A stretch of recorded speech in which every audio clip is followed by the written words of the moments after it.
estamos iniciando mais um Momento Jurídico. Aquele nosso encontro semanal,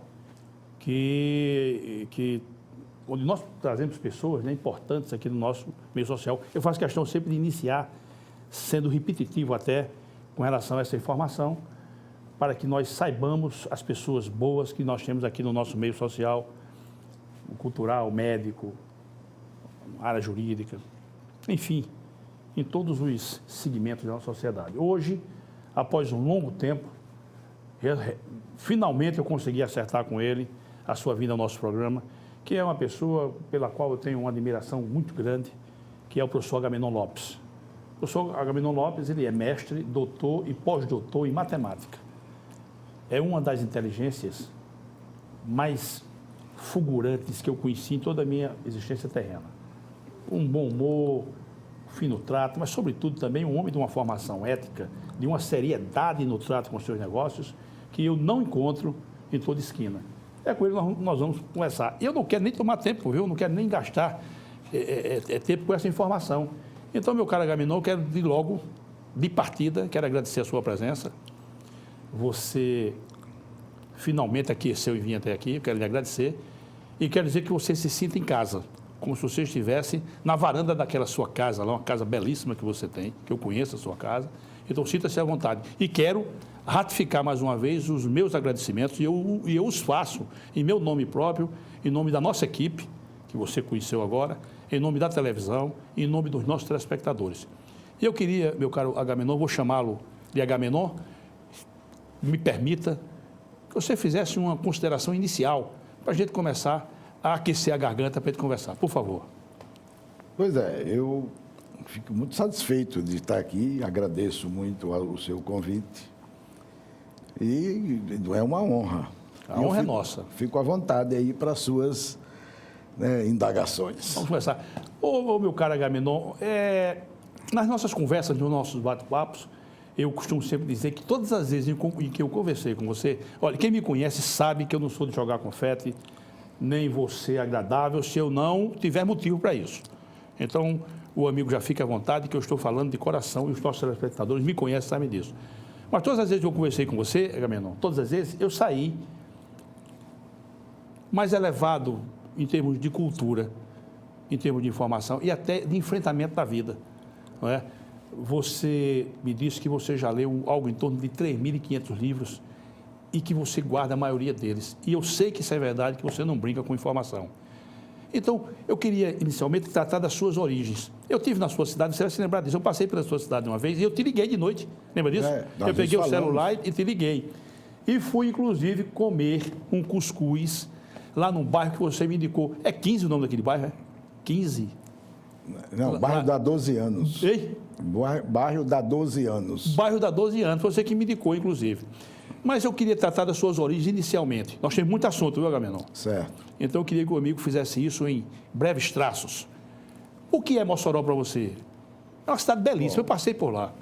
Mossoró faz parte, quer dizer, eu nasci em Mossoró, me criei, saí de Mossoró aos 19 anos para fazer vestibular, na época que eu tinha a intenção de fazer engenharia, mas quando estava no Recife, me preparando para o vestibular, findei mudando para matemática, né? Porque achava que a ideia de se fazer matemática era mais consonante com o meu interesse, porque eu pretendia ser um cientista e eu não ia me tornar um cientista facilmente sendo um engenheiro, mas sendo matemático era o caminho certo. Mas Mossoró é a minha lembrança de uma fase extraordinária da minha vida, né? Que é a minha adolescência. Adolescência. Meu caro Agamenon, eu vi em Mossoró um rio, ele corta a cidade, né? Ele corta a cidade daquele rio. Ou Mossoró. Né? Eu quero apenas uma informação com relação a esse rio. Eu, quando cheguei em Mossoró, porque aqui é um ambiente quente, e aquilo ali me sugere sertão. Pode até não ser semiárido. Quer ver, aquela parte do Rio Grande do Norte tem uma coisa peculiar. O sertão e o agreste e o litoral se precipitam num intervalo, numa faixa geográfica de menos de 5 quilômetros. Você tem os três ambientes territoriais, assim, né? Quando você sai de Mossoró para o litoral, para a praia do Tibau, é quando você chega em Gangorra, que é um povoado perto já do Tibau, da praia, e aí você percebe nitidamente a precipitação desse ambiente de semiárido, como do sertão, depois passa por um agreste e depois vem o litoral. O litoral, e né? isso tudo compacto. Ô, Agamenon, eu me lembro daquele rio, eu fiquei num hotel ali perto, e aqueles, são bambuzais, né? Aqueles bambuzais ali às margens do rio. E um rio denso, E inclusive. Oiticicas, né? Oiticicas, né? Aquele rio, ele é um rio perene? Como é aquilo ali? Não, ele é um rio geograficamente catalogado como um rio seco. Mas durante uns 30 ou 40 anos, da década de 50 até a década de 70, né, foram tomadas uma série de medidas, né, de barragens de contenção, o açude do Apodi, e o rio perenizou. Mas ele é artificialmente perene. Você chegou a ver aquele rio seco? Ah, sim, muitas vezes. De atravessar o rio sem pisar em água. Em vários lugares. Num espaço de uns 5 ou 6 quilômetros, que é mais ou menos o que o rio entrava na cidade. Hoje ele corta a cidade, né? Ele corta a cidade ao meio. Ao meio. Né? Mas agora ele é um rio perene e é um rio importante. É um rio importante.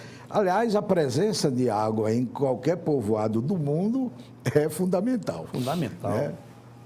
Ô, Agamenon, quer dizer que essa questão de perenizar rios, o homem pode fazer isso, né? Claro, os judeus fazem isso em Israel já e fazem isso tranquilamente. Porque nós temos aqui... Até em lugar desértico, né? Porque nós temos aqui uma cidade que eu tenho um carinho todo especial por ela. Eu fui magistrado lá durante quase 4 anos, que é Santana do Ipanema. Certo, eu conheço. E lá tem aquele rio poderia ser perenizado, né? Claro, em princípio sim. Depende, você precisa ver toda a geografia que o rio e para ver se tem as condições, porque a perenização é feita através de barragens e grandes reservatórios. Eles vão fazendo a contenção dela e vão liberando aos poucos. Faz a contenção e aí um sincronismo de liberação pereniza. Muito bem, pois maravilha. O meu caríssimo Agamenon, mas você foi para o Recife fazer o vestibular de engenharia. Você não teve vida fácil não, né? Você não teve vida fácil eu era pobre, a minha família era pobre e eu também. E eu vivia numa cidade onde a minha família sofria uma perseguição política ferrenha, né? Então, tudo quanto eu consegui foi com muita luta. Muita luta, né? Você morou em pensão, Agamenon? Morei. Quando eu saí de Mossoró para o Recife, eu fui morar na casa de um tio meu, uma tia e um tio. Mas quando estava próximo, quando eu entrei na universidade, eu passei a morar numa pensão. Uma pensão. A pensão Dona Sebastiana. Diz que pensão é uma grande escola. Pensão é uma grande escola, prepara o cara para a vida. Ou derrota o cara, ou transforma o indivíduo num amufinado, ou então endurece a alma do indivíduo. É verdade. Mas ensina muita coisa. A pensão, primeiramente, porque você começa a tomar conta de si por conta própria. Ou seja, você não... Lá todas as decisões são suas e os erros e os acertos você tem que arcar com eles. Ali não tem como pedir socorro, não, viu? Eventualmente você tem socorros. A própria Dona Conceição socorria a gente, assim, quando a gente às vezes estava com uma dor de cabeça, uma ressaca. Aí ela fazia um chazinho para a gente, mas isso era uma eventualidade. Agamenon, você é um estudioso, você é um intelectual de primeira grandeza. Agora também me chama a atenção o fato de você ser essa figura que você é, e você nunca abriu mão, por exemplo, daquela cervejinha, daquele final de semana, daquele uísque e tal. Você sempre estudou sem abrir mão disso, né? Isso sempre, desde quando era novo. E ainda continuo, você nunca se encarcerou, não, né, para estudar? não, e eu ainda continuo tomando cerveja aos sábados. Né? Eu frequento uma turma que toma cerveja e conversa sobre todos os assuntos do universo. Mas vamos lá, você saiu para fazer engenharia e entrou na matemática. E o intuito seu era justamente se transformar num pesquisador. Veja bem, eu nem sabia, quando eu morava em Mossoró, eu nem sabia que tinha um curso de matemática. Matemática, né? Eu já gostava de matemática. Eu tinha, ainda em Mossoró, eu li um livro do Bertrand Russell, chamado ABC. 2 livros interessantes. O ABC da Relatividade e 1, 2, 3, Infinito. Eram 2 livros escritos de divulgação. Você leu isso em que ano, Agamenon? Mais ou menos em... Não, em que ano que eu digo a sua atividade escolar? Você era um ginasiano? Era eu fazia... Eu estava concluindo o ginásio. o ginásio. Você leu esse livro? Sim, o ABC da Relatividade e 1, 2, 3, Infinito. Mas concluindo o ginásio? Sim, concluindo o ginásio, eu já sabia que gostava de matemática. Eu era um bom, não obstante ao meu professor ser um dos piores da história do universo, né? Mas eu já era bom professor de matemática. Eu até achava que sabia mais do que ele. Era um engano, né? Era só uma presunção minha.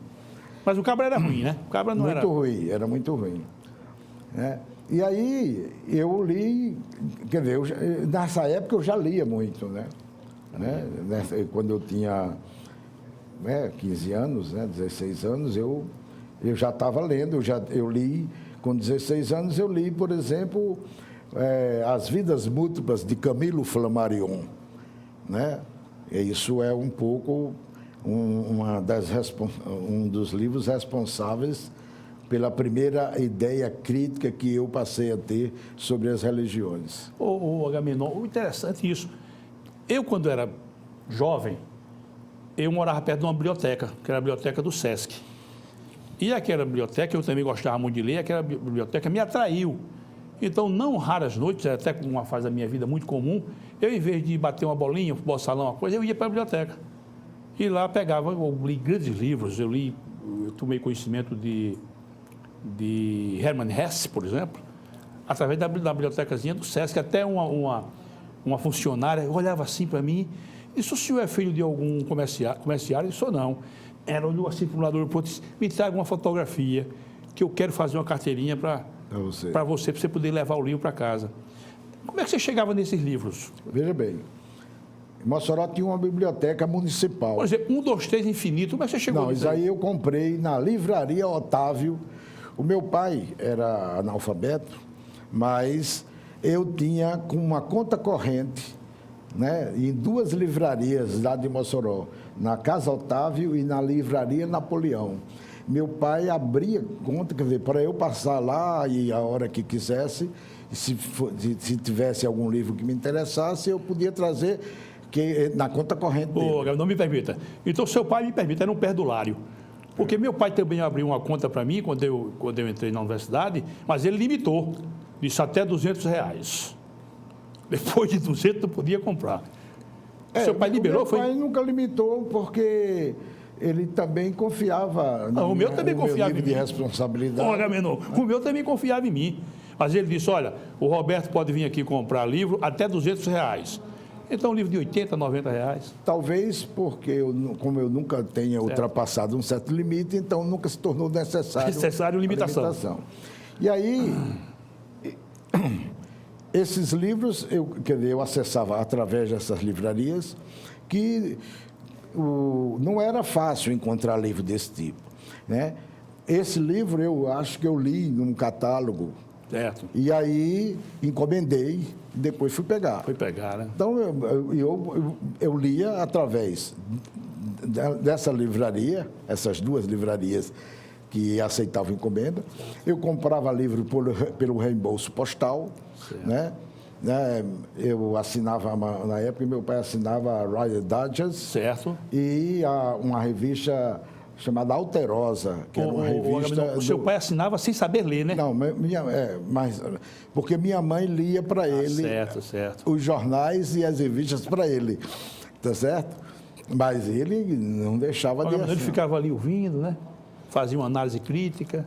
Bacana isso. E aí, e a biblioteca de Mossoró, que não tinha um processo de atualização muito eficiente, mas tinha um acervo já razoavelmente grande e tinha muito livro de literatura. Esse livro do Camilo Flammarion foi tirado da biblioteca, a Biblioteca Pública de Mossoró, que ficava no térreo de um prédio que era um clube social, chamado Clube Ipiranga. Tudo isso existe ainda lá, né? Clube Ipiranga, o prédio existe, Né? o clube não, porque os clubes, em algum momento do Brasil, os clubes sociais foram perdendo cancha, né? Aqui também, Maceió, houve isso. Você fez matemática, depois você fez mestrado. Fiz mestrado em matemática. Doutorado. Fiz doutorado em ciência da computação. E pós-doutorado. Aí já... Você fez aonde esse pós-doutorado? Eu fiz no Recife. No Recife, né? Quer dizer, o pós-doutorado é um acordo de cavalheiros, né? Que você tem um trabalho de pesquisa que é comum a dois cientistas. E um dá a chancela para o outro, né? E o CNPq ou a CAPES costeiam isso. Tá certo? Existem várias maneiras de se costear. A sua formação, deixa eu colocar bem, a sua formação universitária ocorreu numa época em que o Brasil passava por uma fase num sistema fechado, vamos chamar assim, que era no regime militar. Eu não gosto de chamar de revolução. Eu entrei na universidade já, o golpe militar já tinha sido instalado. Instalado, né? Você consegue fazer uma análise, Agamenon, você consegue fazer alguma consideração diferenciando ou pelo menos realçando pontos entre a juventude da sua época universitária e a de hoje? Você consegue ver alguma diferença? Ou pelo menos, você acha que a sua juventude universitária, para mim que eu vou colocar, era mais responsável do que a de hoje? Não, nesses termos não. Eram muito diferentes. Eram diferentes, né? Quer dizer, o jovem estudante, né, pré-universitário ou universitário da época da época de 60, ele tinha uma proposição de vida de entrega, ele pensava na sociedade como um todo, ele pensava nas igualdades, né? Ele se chocava com as diferenças sociais, né, profundas que o Brasil tinha. Incomodava, né? Essas diferenças incomodavam, né? E ele não tinha arraigado em si um grande sentimento de egoísmo e de individualidade. Isso é uma das diferenças. Talvez a juventude de hoje, né, o contingente seja bastante maior, com certeza bastante maior, né? Tem até melhores condições e mais preparo intelectual, mas existe o sentimento do individualismo, né, que principalmente no começo deste século se desenvolveu muito no mundo todo e também no Brasil. Então, a juventude é uma juventude solipsista, né? Quer dizer, ela pensa nela e acha, às vezes, que só ela mesma existe, né? Quer dizer, você tem menor engajamento político-social, tá certo? E menor proposição com a sociedade. Ô, Agamenon, você nunca participou daquele movimento, não, né? Apesar de você ter essa... Participei tudo. Participou, Agamenon? Participei, quando eu entrei na universidade, eu fiz diretório acadêmico desde quando entrei. Mas você nunca sofreu nenhuma perseguição, não? Assim, de encarceramento, eu tinha uma atividade mais intelectual e não era a favor do que poderia se chamar de uma luta armada, tá certo? Quer dizer, as observações que o sistema fazia sobre mim, né, podia me considerar como sendo um indivíduo inútil para esse esquema que eles chamavam de subversivo. Um inocente inútil. Então, eu não consistia. Veja bem, os militares na época, eles não tinham uma proposição político-intelectual. Eles viam o cara como perigo. Se eu constituísse eventualmente um perigo para o sistema, então eu iria sofrer sérias admoestações. Mas como eu não representava esse perigo, o meu perigo era um perigo relativo, porque eu trabalhava isso nas conversas, né? Como já era professor, então eu... E como eu também nunca fui um radical, eu nunca fiz nenhuma proposição desusada, né? Eu apenas alimentava junto ao pessoal que eu podia influir, né, o sentimento de que a proposição militar não era uma boa para o país e nós iríamos pagar essa conta no futuro. O Agamenon, eu quero já agora questionar o ilustre amigo no seguinte sentido. Agamenon, você tem um caráter que eu tenho lhe observado, nós já nos conhecemos há bons anos. Você tem um caráter que eu não encontro, francamente, eu não encontro. Eu posso aqui dizer aqui, não há nenhum problema, quando eu perdi meu pai, eu não vou esquecer isso nunca, perdi meu pai e o convidei para ir para a missa no 7º dia.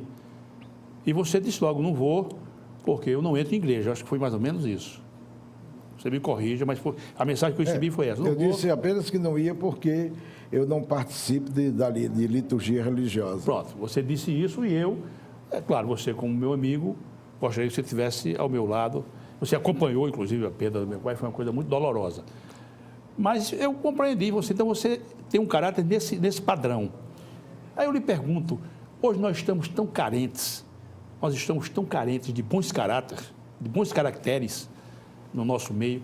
Ô Agamenon, você hoje fazendo uma análise a seu respeito, de onde é que vem a sua formação irretocável como você tem? Você deve ter defeitos, mas de onde é que vem essa sua formação rígida, essa formação sua elevada, ética, inclusive com seus amigos você é muito ético? De onde é que vem isso? Você atribui a que isso? Veja bem, os meus avós eram pessoas muito ilibadas e muito rigorosas na cobrança de certos valores, né? Eles não tinham, talvez, a noção, né, intelectual do que significasse ética, moral e tudo, mas ele gostava, meu avô gostava de dizer, eu gosto de homem decente. A palavra decente, para ele, representava esse conjunto de valores. Você ouviu isso muitas vezes, você garotinho, né? Dezenas de vezes. Eu e os meus primos, que eram, num certo momento, 35. Né? Só? Na mesma rua, e todos tinham o meu avô como sendo um homem ilibado. E a minha mãe e o meu pai também eram pessoas que seguiam essa linha dos avós. Então, a família não tergiversava em cima de valores, nem tinha leniências, que é muito comum atualmente, né? Certas leniências. Na minha época não tinha essa história, né? Errar é errado, não tinha um meio erro. Vamos dispensar aqui para ver se ele melhora? Não, isso aí, vamos deixar para lá, que isso aí é uma coisa momentânea, faz parte da ignorância dele, é muito idade novo, e tal. É muito novo, mas depois ele melhora. Não tinha essas leniências, não existiam. Era cobrado com rigor. O Agamenon, você me perdoe se eu trouxer a colação, mas eu acho isso importante demais.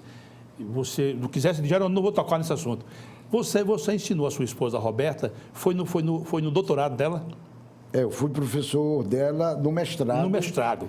E quando ela começou a fazer o doutorado, eu fui o orientador dela de tese. Mas como nós já morávamos juntos, eu consegui com um ex-aluno meu lá da Universidade de Pernambuco, fosse o orientador dela formal.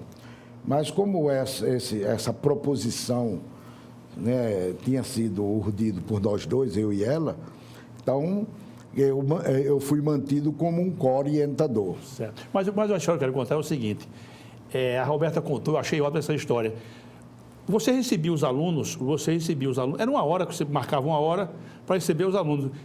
Exato. Eu tinha um calendário. E quanto tempo você ficava à disposição do aluno? Para cada aluno que eu atendia, eu atendia em vários dias, certo. Mas eu tinha um expediente em que eu fazia atendimento de aluno, 1 hora para cada um. Para cada aluno. Aí a Roberta acertou com você. A primeira interação minha com ela é que ela já chegou atrasada e disse: por exemplo, do seu tempo você só tem agora 10 minutos. Porque, essa é ótima. Porque ela já tinha gasto os 50 minutos. Alguma intercorrência lá. Quando ela chegou, me desculpe, estou atrasado, sem problema nenhum. Eu vou lhe atender. O seu tempo é o seu tempo. Eu não ocupei com nada, né? Fiquei ali aguardando, mas agora só resta 10 minutos. E deu para tirar alguma dúvida? Não. Só para a gente iniciar a nossa interação. Certo. Remarcamos para outro dia. Você não abriu mão, rapaz? Você não abriu mão? Porque se eu abrisse mão para ela, eu ficava em princípio, tendo que abrir para todos. E se eu fosse abrir para todos, eu não trabalhava mais. Eu só fazia isso. Não. E virava uma anarquia, eu diria. Não, e eu só ficava fazendo isso. Eu não ia ter tempo para eu estudar, para escrever, etc e tal. Não, a minha atividade na universidade era eu dava aula, eu atendia os alunos e eu fazia a minha pesquisa. A minha pesquisa, ela também era uma pesquisa feita disciplinadamente, porque você, na realidade, quando está com um problema em mente, você não tem hora para pensar no problema, você pensa a vida toda. Quer dizer, de manhã, de tarde, de noite. Mas a hora em que você se concentra para escrever, para registrar, tá? Então, você tem que ter disciplina. Aí, não pode ser na hora da escola e não pode ser na hora dos alunos. Claro. Então, se você deixar frouxo, você praticamente só atenderia um aluno por vez. Né? Muito bem. E você está correto, o seu raciocínio é corretíssimo. Gaminon, você ensinou, nós estamos já encerrando o primeiro módulo, primeiro bloco, e eu pediria apenas ao amigo que fosse breve. Você lecionou na Universidade Federal de Pernambuco quantos anos? 25 anos. Lecionou. Na graduação ou na pós-graduação? Na graduação e na pós-graduação. Eu criei, quer dizer, em 72, eu junto com mais 2 ou 3 professores, nós criamos o departamento de informática e dentro dele nós criamos uma graduação, mestrado, doutorado, tudo dentro. Tudo dentro, né? Depois você veio para o UFAL, não foi? Quando eu me aposentei do Recife, eu fui para... Cadê? Aí eu passei uma temporada, uns 4 anos, em Campina Grande. Eu fui lá como professor visitante e o intuito lá era dar uma arrumada no departamento de sistemas de Campina Grande. Certo. E aí lá eu conheci vários professores da UFAL que estavam lá fazendo mestrado e doutorado, foram meus alunos lá. Então, a minha vinda para cá em 2000 foi um desses meus alunos lá de Campina Grande, já estando aqui em Maceió, me convidou para prestar uma consultoria ao UFAL, debaixo de um programa que eles tinham com o CNPq, e o CNPq me daria uma bolsa na época chamada de Desenvolvimento Científico e Tecnológico. Aí eu vim, passei 2 anos aqui. Achei muito bom, então resolvi que eu ia fazer qualquer concurso para poder permanecer em Maceió. Maravilha. Meu caro Gaminon, vamos fazer um intervalozinho rápido. Eu quero voltar com um amigo, ainda com assuntos bem importantes, bem interessantes. Nós temos aqui, eu quero que você relate pelo menos para os nossos telespectadores e para mim também, porque essas histórias suas eu as ouço dezenas de vezes e vou achar sempre elas interessantes. Tá certo? Eu vou provocar o amigo em 2 ou 3 histórias para os nossos telespectadores. Meus amigos e minhas amigas, muito obrigado pela audiência, sempre agradecendo essa honrosa audiência. Voltamos já.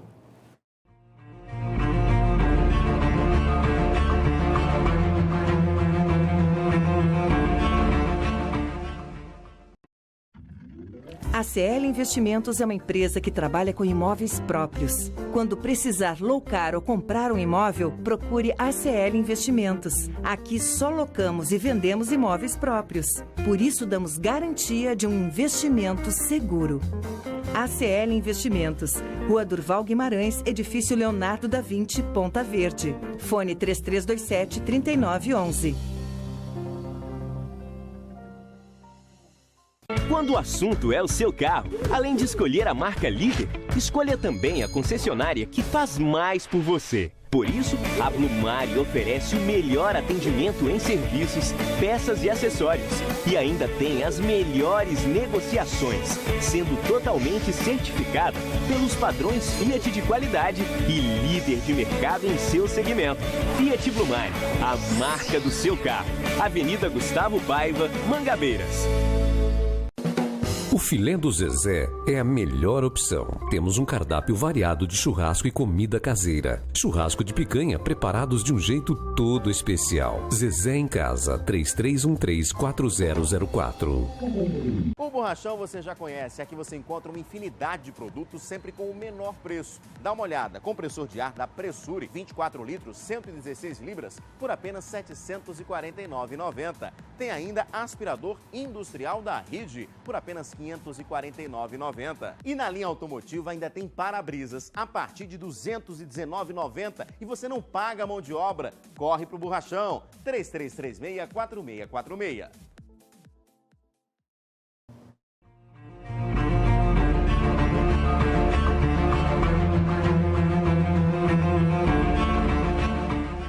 Olá, meus amigos e minhas amigas, estamos retornando com essa conversa agradabilíssima, essa que é a expressão, com o nosso caríssimo professor Agamenon Lopes, a quem, pela amizade fraterna e desinteressada que nós temos, eu chamo singelamente de Agamenon.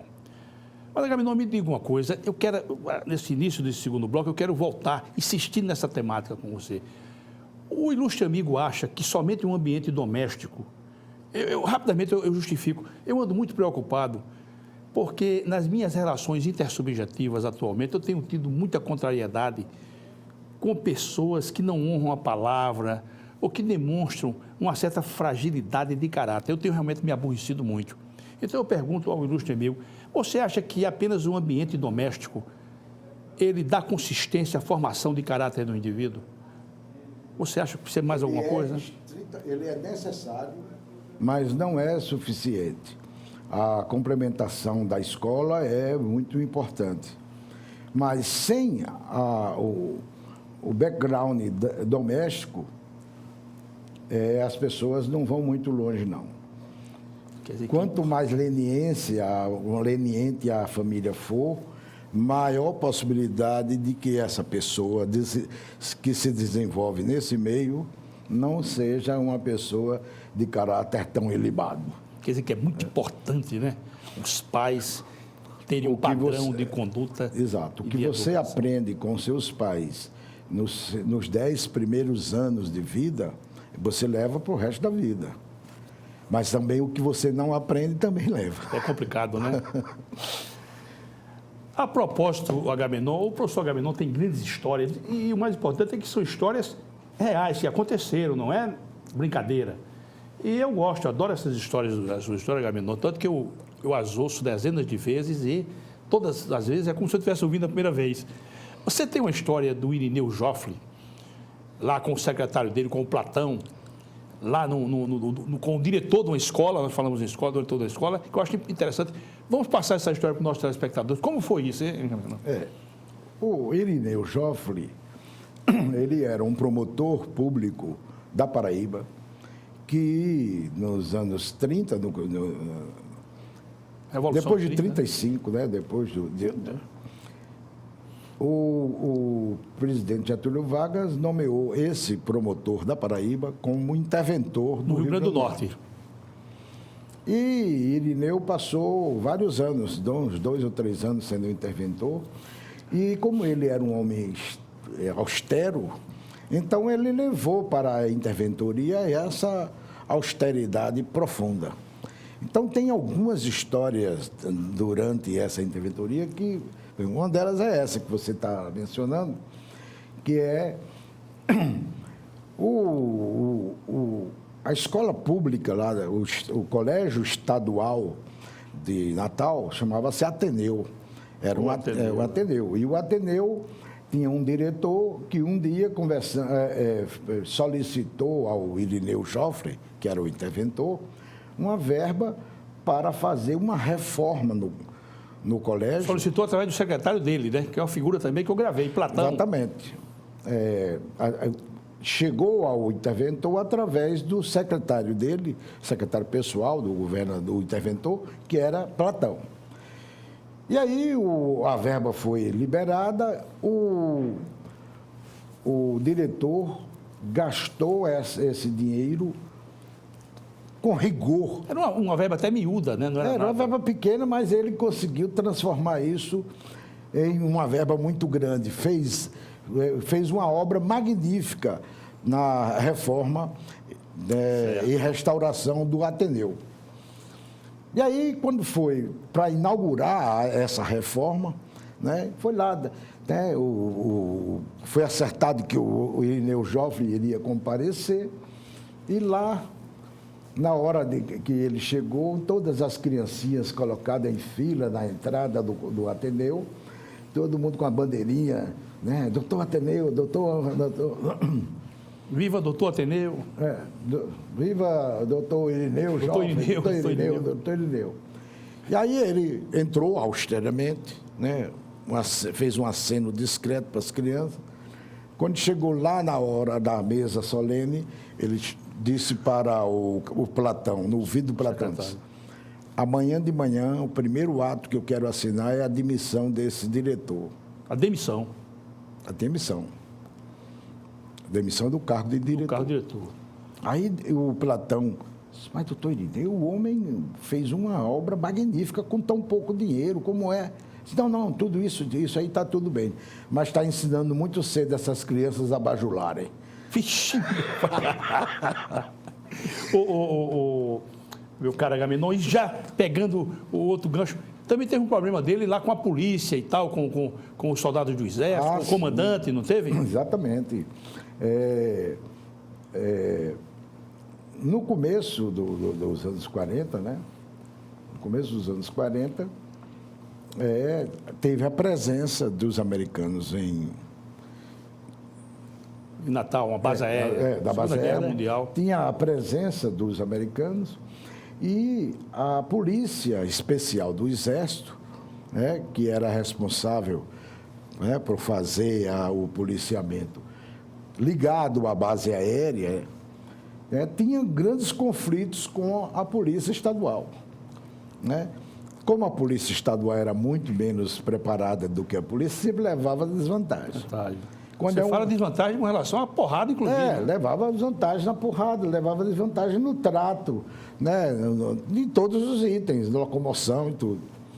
E aí, quando um dia teve uma confusão muito grande envolvendo duas guarnições, uma da Polícia Militar do Estado, outra da Polícia do Exército, e aí o Irineu Joffre, no dia chama Platão, e aí redigiu um ofício pesadíssimo para o comandante do 14RI, que era o regimento. Era um general, era? Era um general, né? E aí o Platão, quando viu o ofício, aí reteve o ofício, ligou para o coronel, a ordenança lá... Ajudante de ordens. O ajudante de ordem lá do general. Disse, olha, vamos prezar, nós precisamos mediar esse negócio aqui, porque vai dar conflito. E aí, eles dois se reuniram, conseguiram convencer a Irineu Joffre de alterar o teor. O Platão, né? O Platão junto com o coronel, que era o ajudante de ordens. O ajudante de ordem do general, comandante do 14RI. Eles conseguiram convencer. Aí Irineu disse, está tudo bem, então eu concordo em alterar. Então leia para mim aí, Platão. Aí dá Platão para ler tudo. Quando terminou o centro, né, do ofício, aí disse, então, cordiais saudações, Irineu Joffre, interventor do Estado. Disse, pronto, tira cordiais saudações.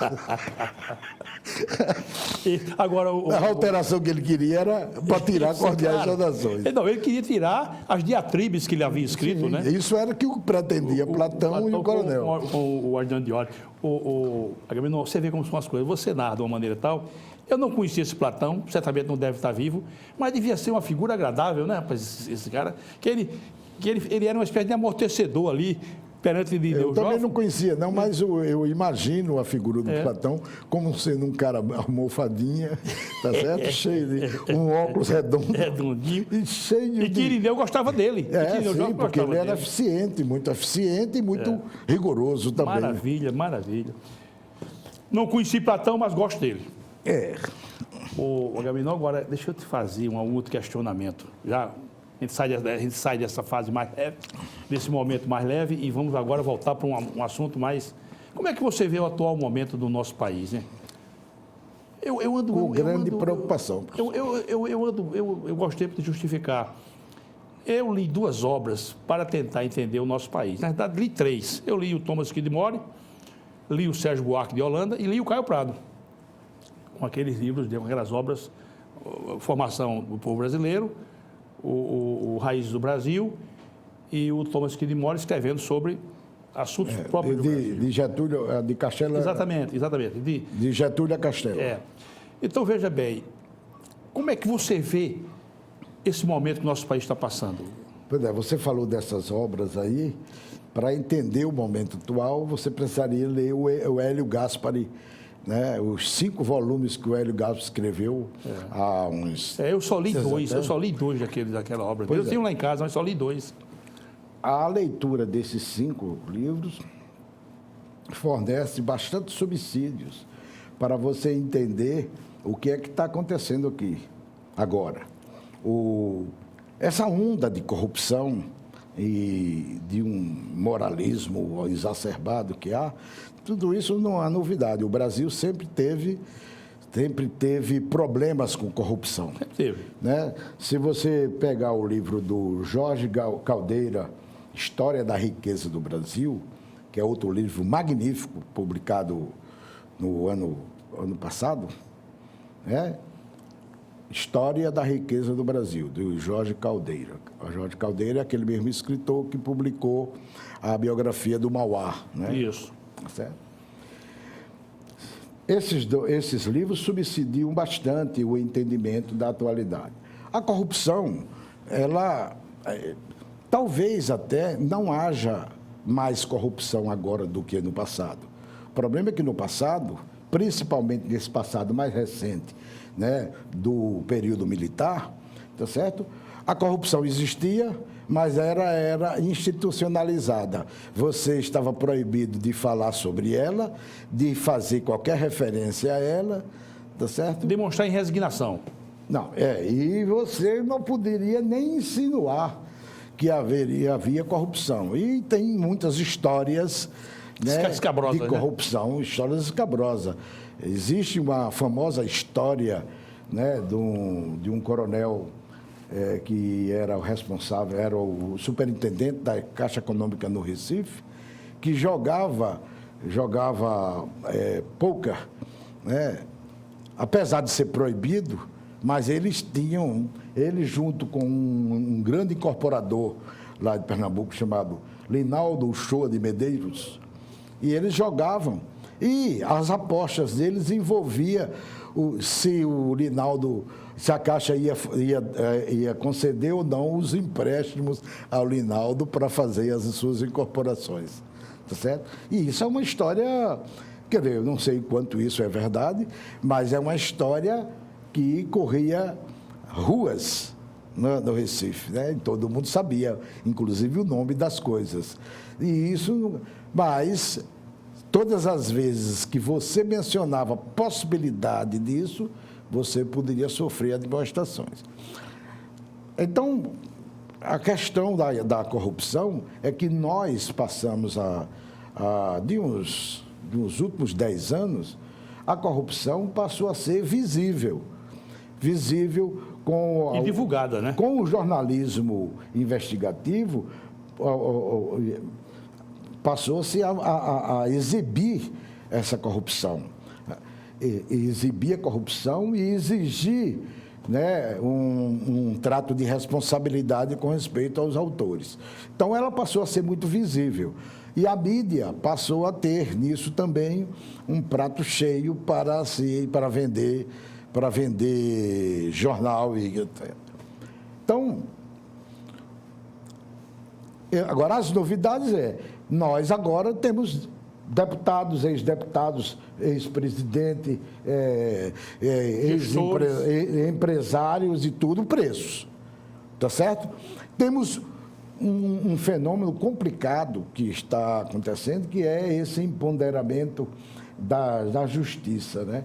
Quer dizer, quando eu era menino, eu ouvia falar de Aleomar Balieiro, de Nelson Gria, que eram ministros do Supremo, mas eram homens assim, né, de auréolas. Mas Nelson Gria andou cometendo também suas diabruras.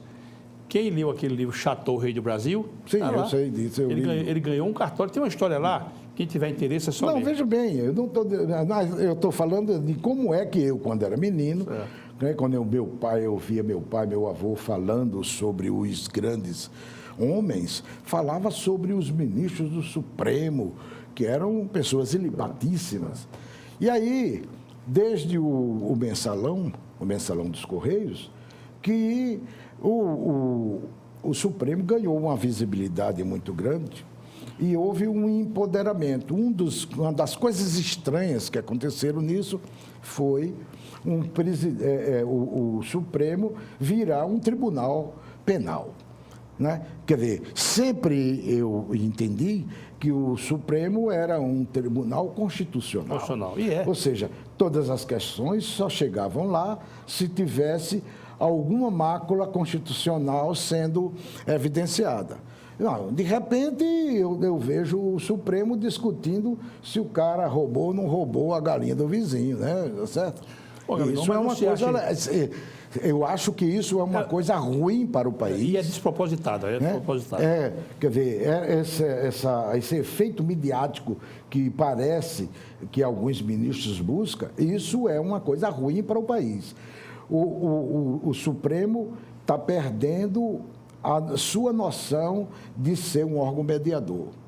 E esse equilíbrio faz parte do equilíbrio dos três poderes.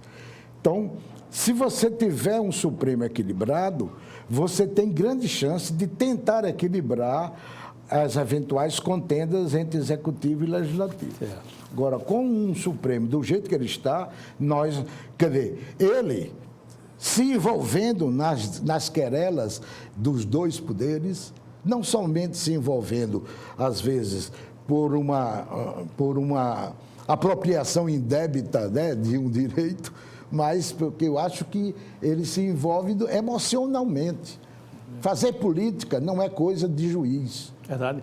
Juiz não tem opinião sobre fatos que, eventualmente, ele vai julgar. E isso aí nós estamos vendo todo dia. Gilmar Mendes, Marco Aurélio, quer dizer, e agora mais o Barroso, quer dizer, e mais os outros todos, toda a vida está emitindo opinião até sobre o Flamengo. Para os não iniciados, realmente fica complicado. Muito complicado mesmo essa visão que vem do Supremo. Mas o país tem jeito? Tem correção isso? Ah, sim, tem. O Brasil tem. O Brasil já passou por situações até piores do que essa, né? Você não acha que a gente chegou no fundo do poço, não? Não chegamos, não. Não chegamos, não. Nós estamos passando uma crise séria, certo? Essa crise, ela também tem uma certa sazonalidade. Ela vai, né? Quer dizer, a nossa crise, quer dizer, apesar do governo que está instalado aí, que é um governo complicado, né? Um governo sob suspeita. Cheio de acusações graves? Sob suspeitas sérias, tá certo? E que ele não faz muito para se defender das suspeições, ele se defende, né, se considera uma vítima. Como é que o presidente da República se considera perseguido Ora, qualquer entendimento diz que o presidente não é perseguido, o presidente persegue, não é certo? Há uma inversão aí. Exato, ele está se considerando como sendo, ele está sendo perseguido pela Polícia Federal, pelo Ministério Público, quer dizer, que brincadeira é essa? Isso não existe, quer dizer, é uma inversão. Quer dizer, primeiramente falta nível, o nosso presidente se diz constitucionalista, mas fere semanalmente, ou fere ou tem a intenção de ferir semanalmente a Constituição do país, né? Que ele demonstra não saber muito, né? Porque todo dia ele faz proposições. Olha, aquela história da intervenção e ele dizer que acaba com a intervenção para poder o Congresso aprovar de última hora aí uma coisa, no caso a reforma previdenciária. E ele está restringindo viagem, sem querer sair do país, para não ficar vulnerável. Pois é, acontece que o protagonismo que o Brasil alcançou na década entre 2000 e 2008, 2009, o Brasil alcançou um protagonismo interessante internacional, né? Esse protagonismo foi desmanchado um pouco pela Dilma e foi agora terminado com o Temer. Quer dizer, isso é ruim para o Brasil. Péssimo. Certo? O Brasil é um país, como é muito grande e muito rico, né? Porque tem 2,5 trilhões de dólares de PIB, isso é a 8ª ou 7ª do mundo. Então, esse país tinha a responsabilidade de ser um país mais protagonista do mundo para ajudar o processo civilizatório da humanidade. E nós não estamos cumprindo com isso. Por quê? Porque os nossos políticos são, primeiramente, não sabem, são intelectualmente, parecem incompetentes. Então, não sabem que um país do tamanho do nosso tem uma grande responsabilidade para com o mundo. Com o mundo, exatamente. Então, nós estamos nos postando, né, como se nós não tivéssemos no mundo, nós tivéssemos só os nossos probleminhas domésticos. Então, o protagonismo que o Brasil começa no fim da década de 90 e alcança até mais ou menos 2010, esse protagonismo o governo seguinte e os 2 governos seguintes destruíram. O Agamenon, você acha que a responsabilidade na base está nos eleitores? Com certeza, muito. E aí, como é que vai corrigir isso? Não, a correção... Não, veja bem... Você entendeu a pergunta, né? Entendi. Nós estamos com algumas dificuldades de trabalhar essa colocação do eleitor por 2 motivos. O primeiro motivo é que a mídia social, que deu a palavra, a voz a todo mundo, e aí as pessoas não têm muita noção do que é que significa dispor da voz e diz tudo quanto é de impropério. Mas acontece que existe uma coisa que veio à tona com a rede social, que é o exacerbamento do ódio pessoal, da intolerância, certo? E isso é uma coisa que ficou evidente, né? Isso é um dos problemas. O outro problema é que nós temos uma mídia viciada. A nossa mídia, quer dizer, a nossa imprensa virou uma imprensa viciada que também passou a ter partido. Quer dizer, eu sou do tempo em que o jornal, a opinião do jornal estava no seu editorial, mas no corpo da notícia o que tinha era o relato dos fatos. E isso não é verdade, que a televisão atual e que os jornais de papel e os jornais midiáticos de todas as ordens, então, todo mundo passa a ter opinião até para dizer que vai chover. E isso é uma coisa grave. E hoje nós temos a questão do fake news, que eu acho isso um perigo, né? Não. Eu não sabia nem que existia isso, mas estou ouvindo agora. Mas o fake news, quer dizer, o fake news sempre existiu. Apenas não chamava-se fake news porque notícia falsa, quer dizer, que se diz em português notícia falsa. Mas hoje mas hoje viraliza isso. Agora, com a história da rede social, com a internet, a ideia de uma notícia falsa passou a ter um potencial de repercussão muito grande. tá certo? E aí, o laboratório maior para esse tipo de coisa foi feito agora no governo. Começou a ser utilizada, né, na eleição de Obama, tá certo? E foi extraordinariamente utilizada na eleição do Trump. E aí, quer ver, ainda hoje está se discutindo nos Estados Unidos a capacidade da influência, a possibilidade da influência da Rússia na eleição e a influência no sentido de em detrimento da Hillary e em benefício do Trump. Tá certo? E isso está acontecendo.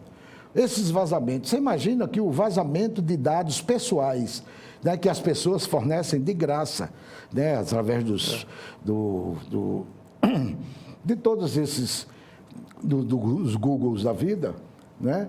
Foram 84 milhões de registros de pessoas, com tudo que ela tem. Quer dizer, para uma empresa inglesa, né? Uma empresa que chama, como é que é o nome da empresa? Cambridge Communication. Né? Então, o que é que se faz com uma quantidade de dados desses? E aí nós vamos correr o risco de que isso venha a se refletir, esse tipo de atividade, né? Porque, veja bem, o que você tem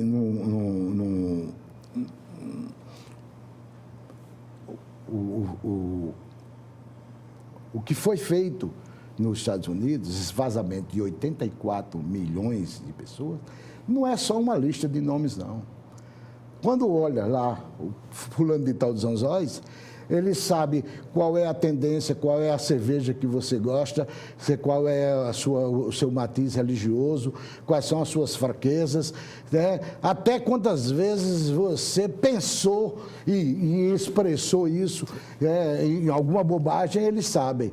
Então, ele sabe o seu perfil de tal maneira que ele sabe como influenciar você. Ele sabe como é que vai influenciar você. E aí os fake news passam a se tornar uma coisa rigorosa, perigosa. Para as nossas próximas eleições. Perigosa. Meu caro Agamenon, nós estamos aproximando do final, mas eu ainda quero provocá-lo.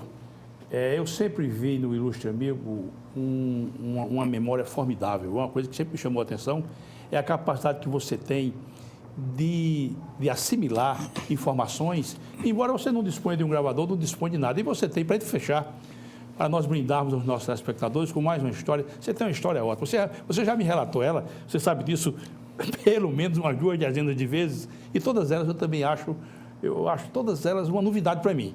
Você repete uma novidade. Então, como foi aquela história do desembargador Manuel Rafael Neto? Eu queria que você passasse me brindasse de novo com essa história e passasse para os nossos telespectadores. Como foi aquela história, hein? Olha, nos idos de 1972, né, eu era frequentador da praia de Itamaracá. Né, eu tinha uma casa na praia, né, então os meus fins de semana do Recife... Você era professor da Universidade Federal de Pernambuco? Eu era professor da Universidade de Pernambuco e nos meus fins de semana eu ia para Itamaracá. Você tinha uma casa lá? Eu tinha uma casa lá e eu passava sistematicamente os fins de semana, eu ia na sexta-feira. E aí, nas sextas à noite, nós tínhamos um grupo em que cada sexta-feira a gente bebia na casa de algum de nós. Certo. Tá certo? E fazíamos um rodízio. E essa era uma noitada inteira, ou seja, a gente começava às 7 horas da noite, tomar cerveja, beber uísque, comer comidinhas, né? Da praia ali? Comidinhas safadas e recitar poesias e dizer, e conversar sobre tudo. Sobre tudo. Né? Sobre tudo. E aí, quando foi um dia, o prefeito de Itamaracá, nessa época, chamava-se José Lopes, que se dizia descendente de Pero Lopes de Souza. O que não era verdade, porque Pero Lopes de Souza nunca esteve em Itamaracá, apesar de ter sido o seu donatário. Tá certo? E aí nós fomos para a casa de Zé Lopes. Quando nós chegamos lá, e Zé Lopes disse: hoje eu tenho uma surpresa para vocês. Eu trouxe um grande amigo, vem um amigo meu, que chama-se Manuel Rafael Neto, é juiz de direito da cidade de Palmares. Depois ele foi desembargador em Pernambuco. Foi desembargador. Ele morreu como desembargador. E aí, ele disse, o Manuel Rafael Neto é um grande glosador, etc. Aí começamos a beber e começar a discutir todos os assuntos. Quando foi de manhãzinha já, né? Amanhecer do dia? Já perto de amanhecer o dia, a gente já estava vendo, né? Aí A gente chama de Barra do Tempo. Já estava vendo a Barra do Tempo? Estamos vendo... Vamos ver Barra do Tempo. E aí o Zé Lopes disse, olha, vamos encerrar nossa festa aqui, na calçada da casa dele, vamos para o bar do Barretinha, que era um dos nossos convivas. Certo. Que o Barretinha vai lá e a gente vai terminar a nossa farra lá, mas na beira do mar. E aí fomos. Maravilha. Quando nós chegamos lá, nos instalamos e tudo, aí Zé Lopes disse, olha, para encerrar a nossa festa hoje, eu gostaria de que o Manuel Rafael Neto fizesse uma glosa. Uma glosa, né? Quer dizer, em cima de um mote que eu vou dar. O que é glosa? Rapidamente, o que é glosa? A glosa é um desenvolvimento poético, né? Que obedece em cima de um tema dado pelo mote. Ah, certo, certo. Tá certo? Aí o mote, ele disse, o mote eu vou dar. Aí Manuel Rafael estava já meio pesado. Já estava montado na garupa de uns bons juízes. Estava meio pesado, mas tudo bem. Aí o Zé Lopes disse, mas eu vou dar o mote. O mote é, eu vi da matina.